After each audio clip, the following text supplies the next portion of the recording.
Our devotional thought from Proverbs today is very simple. God is not the controller. Sin is the controller. Ever since I was born again, I've listened to Christians say that God is too controlling, that the Word of God is too legalistic and too controlling, that the church is too controlling. And you know what? I've never found any of that. Because at the core of the church is Jesus. And Jesus, when he created us, gave us a free will. He doesn't force anybody to do anything. Nothing does he force us to do. God is not controlling. The church is not controlling. What is controlling is sin. Now look at Proverbs chapter 5, verse 21 and 22 with me, please.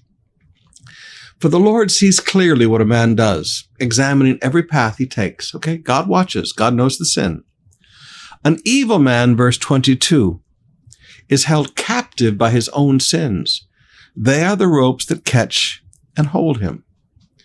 What are the ropes that catch and hold a man? Other people controlling them? No. It's their own sins. Their own lying controls them. Their own greed controls them. We hear people talk about addictions today. Well, I have a drug addiction. Well, I have an alcohol addiction. Well, I have a tobacco addiction. Well, I have a stealing addiction. Well, I have a sexual addiction. Well, I have a lying addiction. And we make this out to be some kind of a sickness. It's a sin. And yes, it does control you. Now, at some point, we have to recognize God is not controlling. God says, you know what? I gave you a free will. I would like you to love me. I would like you to follow me, but that's your choice. But sin doesn't give you a choice. Sin holds a person captive. Now, beloved, when it comes to life and decisions of life, let me encourage you. Follow on in verse 23. He said, this man who is controlled by sin will die for lack of self-control. He will be lost because of his great foolishness. That lack of self-control allowed you to be taken captive to sin. Paul says in Romans, whatever we yield ourselves to become a slave, that we become a slave to. I have been absolutely amazed in the last 10, 15 years how Christians have become so controlled by alcohol. Drinking is now a test of fellowship, a test of friendship. I won't be friends with anybody who don't drink. Even among preachers, I found this. It seems that people want to drink more than... I've watched people give up long friendships because they were going to insist on drinking. You know, I drank before I got saved. I've never drunk alcohol since salvation. Hasn't happened, never will. Been there, done that.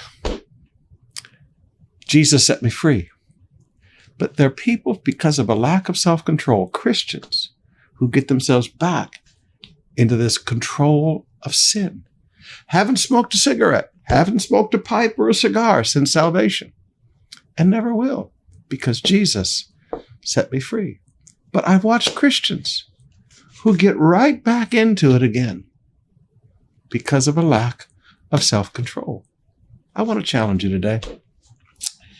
And this is ugly, but I want to challenge you. Quit saying that God is controlling. Quit saying that the Word of God and the things of God and the church of God is controlling. It's not. The church, everything about God is the great liberator. Do what you want. But sin doesn't give you a choice. Exercise some self-control and get out of sin and find freedom.